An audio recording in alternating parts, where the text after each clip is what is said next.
So far, we've looked only at Lewis structures of simple molecules that have one distinct central atom. What I want to do now is talk about how we are going to handle writing structures for molecules that are not as simple. So consider a molecule that has the molecular formula C2H3 and O. We can do the first step that we always do for drawing Lewis structures by counting the valence electrons, 4 for each carbon, 1 for each hydrogen, 5 for the nitrogen, 6 for the oxygen, so 8, 11, 16, 22 valence electrons.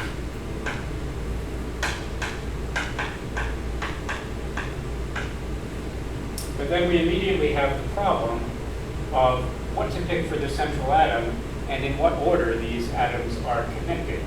Right? Carbon is the least electronegative, except for hydrogen, which can't be the center. So we would think the carbon would be in the center, but then are the other carbon, the nitrogen, and the oxygen all bound to that carbon?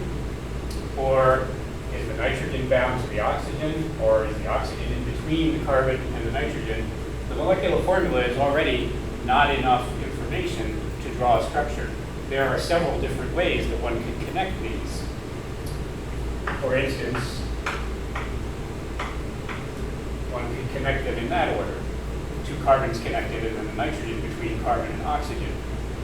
But one could also connect them in the opposite order, right? Where the oxygen is connected and then a carbon and then a nitrogen. Or it would be possible to connect them so that the nitrogen is connected to the carbon, sorry, and then the other carbon, and then an oxygen, which is basically just the inverse of this, where instead of having OCN, we have NCO. And it would be possible to flip this one around and connect it through the oxygen. So you would have carbon and then oxygen, and then nitrogen, and then carbon. All of those are legitimate ways of connecting those 4 main atoms that give completely different molecular structures. So we're going to need something that will enable us to distinguish these various different ways of putting these together. I add carbon there, so that's no big deal. And that's called a condensed formula.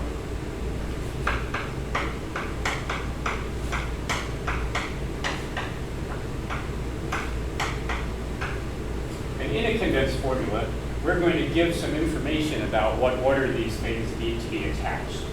So for this system, we can write this as CH3,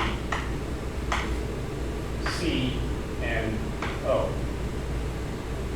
That tells us that the carbons are connected to each other, and then the nitrogen, and then the oxygen. And it also tells us that these 3 hydrogens are connected to this carbon, because the hydrogens are always connected, almost always connected to the carbon that's written to their left. So that tells me that to finish the rest of the skeleton for this, I would attach the 3 hydrogens to the end carbon. And then I would connect this next carbon, and then I would connect the nitrogen, and then the oxygen. This molecule would be written CH3ONC. And these would be written CH3OCN and CH3NCO. All of these molecules exist.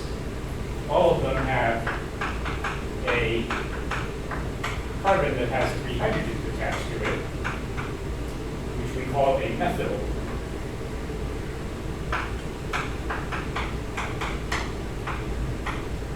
Taking the A and E ending off methane and putting YL to indicate that that CH3 is now attached to something that isn't another hydrogen. So in all cases, we've got a methyl group, but then we've got our other atoms connected in a different order.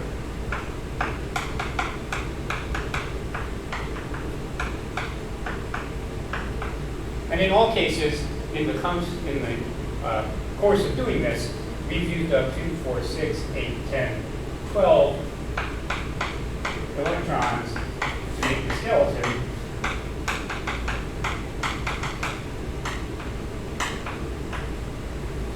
means that we're going to have 10 electrons remaining, which we will then proceed to put on the most electronegative element first. So in this case, 4 of them on that oxygen, and then the next most electronegative element, which means 4 of them on that nitrogen. That uses up 8. 2 more left for the carbon. We'll put 6 on this oxygen since it's on the end, and then we'll put the other 4 on the nitrogen. 4 on this oxygen, with the other 6 on the nitrogen, we'll put 6 on the oxygen. Not good yet, because we still have elements with unfilled octets, carbon here, carbon there, carbon there, carbon there. And we're going to need to fix those unfilled octets by making multiple bonds, but we do at least have a skeleton, and the condensed formula allows us to determine what the order of attachment of the second carbon, the nitrogen, and the oxygen is. They actually have separate names. This one is called methylcyanate.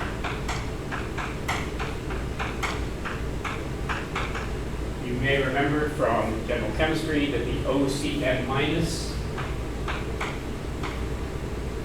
ligand is referred to as cyanoto, whereas the NCO ligand, if you were attached to the nitrogen instead of the oxygen, was referred to as isocyanato. And this compound is then known as methyl isocyanate. Probably it would be better if I put the negative charge on the atom that's actually being attached in this case, which is the oxygen for the cyanate and the nitrogen for the isocyanate. This molecule is called acetonitrile N oxide.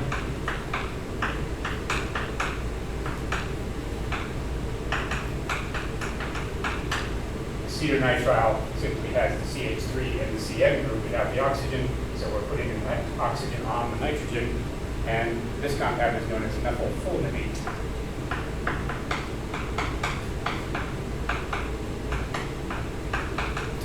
Fulminate of mercury is an important explosive. Fulminates in general are relatively unstable, and we'll see that methylfulminate is significantly less stable, even in its best resonance structure, than methyl isocyanate, methylcyanate, or the acetonitrile N oxide. So now that we've looked at the condensed formula, CH3ONC for methylfulminate, CH3CNO for acetonitrile N oxide, CH3OCN for methylcyanate, and CH3NCO for methyl isocyanate, we need to consider what would be the best Lewis structure we should draw for each of that compound. In each case, there'll be more than one possible resonance structure, and we'll have to distinguish between the different resonance structures based on the location and the degree to which there is formal charge. So starting with the base skeleton, we will do what we always do when making resonance structures, which is we will take lone pairs off one of the elements that has a lone pair, and we will put them on one of the bonds to make multiple bonds.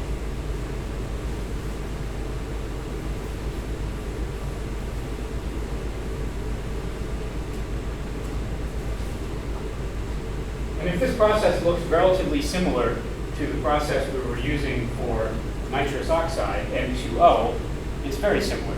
Right? We have a CH3 group that's attached. This carbon is happy. It's got 4 bonds. It has 4 electrons, and therefore no formal charge, so we don't need to do anything to that. But this carbon is not happy yet.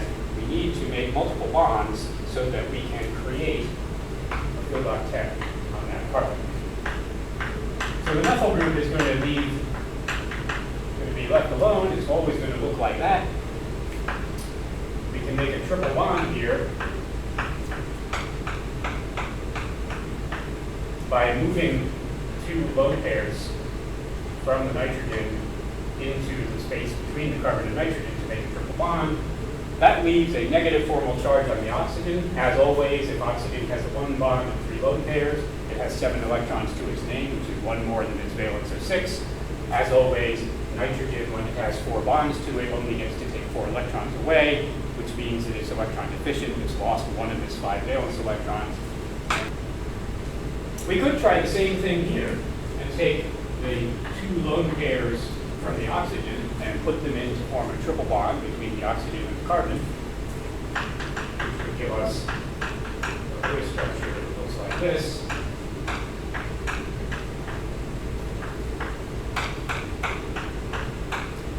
And that does satisfy the octet rule, but it has formal charge on the nitrogen. It actually, since nitrogen now has 7 electrons to its name, 6 lone pair electrons plus 1 bonding pair from the bond, nitrogen has a 2 minus formal charge on it. Oxygen, on the other hand, has 4 bonds, which means it only gets to take 4 electrons away, and it started with 6, which means it actually has a 2 plus formal charge. That's not a very good charge.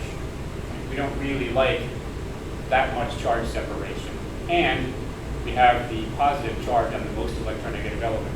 So that's a pretty poor resonance structure for this molecule.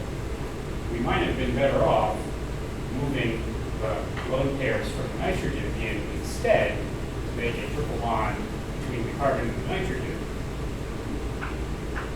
And you'll note that that actually results in no formal charge on any of the elements. Nitrogen now has 5 electrons when it leaves, the lone pair and 3 bonding pair. Oxygen has 6 electrons when it leaves, the 2 lone pairs and 2 electrons from the 2 bonds. That is a much better resonance structure. It would also be possible to draw a resonance structure for this molecule that has double bonds on each side. It won't be as favorable as the middle structure here, but it will be more favorable than that one.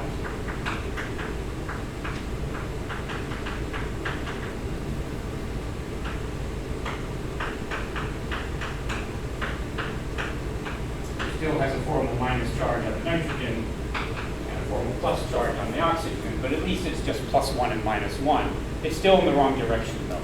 So the best resonance structure that we can draw for methyl cyanate looks like that. A triple bond between carbon and nitrogen, single bond to the oxygen. The cyanate ion, in fact, has a Lewis structure, has the minus charge localized on the oxygen. Although there is a resonance structure for the cyanate ion that has a double bond in each location and a negative charge on the nitrogen. And it's this minor resonance contributor that explains why the cyanate group can attach to a metal as a ligand, either through oxygen to create a cyanato complex or through nitrogen to make an isocyanato complex. So considering the methyl isocyanate, we should ask ourselves the question, which of these 3 possibilities do we want? Do we want a double bond between the nitrogen and carbon and a double bond between carbon and oxygen? Do we want a triple bond between the carbon and nitrogen and a single bond to the oxygen? Or do we want a triple bond between the carbon and oxygen and a single bond between the carbon and nitrogen? All of those are legitimate possibilities. So by analogy, one would look like that. That would be the equivalent system to this one. One would look like this. We have a triple bond here, a single bond out to the oxygen, which would be equivalent to this structure. And finally, we could create a structure that has a double bond on each side, which would be equivalent to the structure on the bottom over here.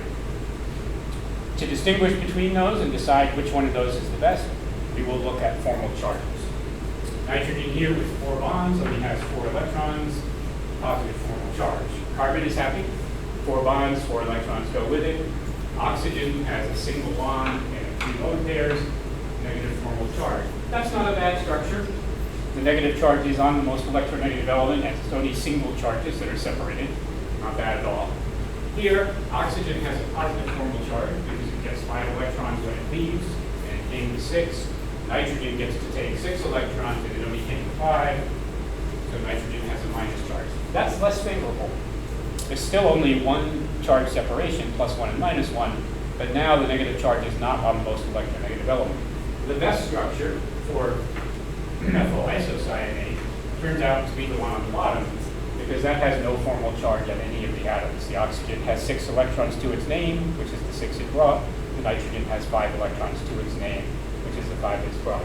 So we see that the best resonance structure for the methyl isocyanate looks like the minor resonance structure for the cyanate ion.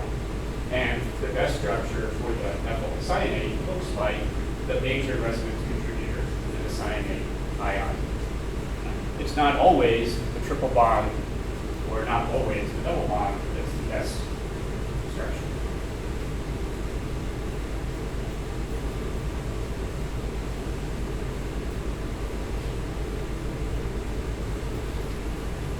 And now we can look at the other two, which is again the same thing, a CNO or a ONC, right?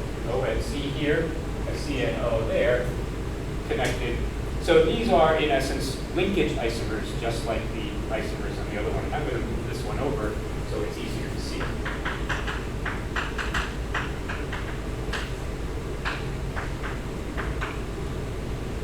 So we got our skeleton for the fulminate, methyl fulminate, having a CH3 group attached to oxygen with nitrogen and carbon.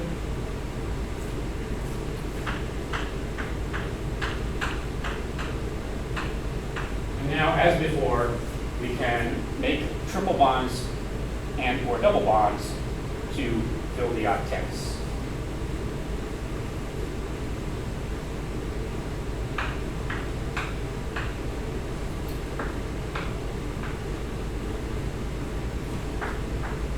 As we've seen, one way to do this would be to create a triple bond between the nitrogen and the carbon.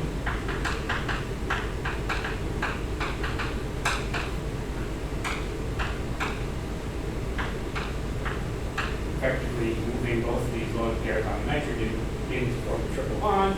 Everybody has a filled octet now. This is oxygen. Oxygen is happy with no formal charge. Nitrogen has a form of plus charge. Carbon has a form of minus charge, because each of those, well, the carbon takes 5 electrons with it, and it only brought 4. The nitrogen takes 4 electrons and brought 5. That's not good charge separation, because it's a negative charge on the least electronegative of the heteroatoms. We could also imagine putting a triple bond between the nitrogen and the oxygen.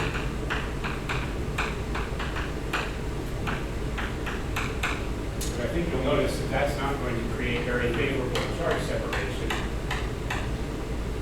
because that's now going to give a positive 2 charge on the oxygen, a positive charge on the nitrogen. The carbon now gets to take 7 electrons, but only brought 4.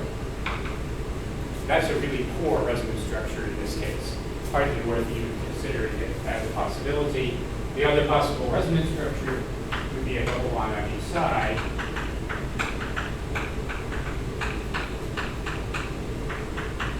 And 2 lone pairs on the carbon and 1 lone pair on the oxygen. That's a little bit better.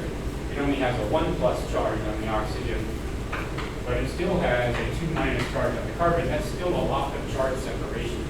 Those are the only possible resonance structures we can draw that actually satisfy the octet rule on all atoms. The best we can do is this structure here that has a triple bond between the carbon and nitrogen and a single bond between the oxygen and nitrogen. Methyl fulminate is not particularly stable. Even the best of the resonance structures has charge separation, and it has charge separation in the wrong direction, so the negative charge is on more electropositive or less electronegative element. So that perhaps explains why methyl fulminate is explosive. We can carry out the same analysis for the acetonitrile iron oxide by trying a triple bond between the nitrogen and oxygen, or by trying double bonds in each case.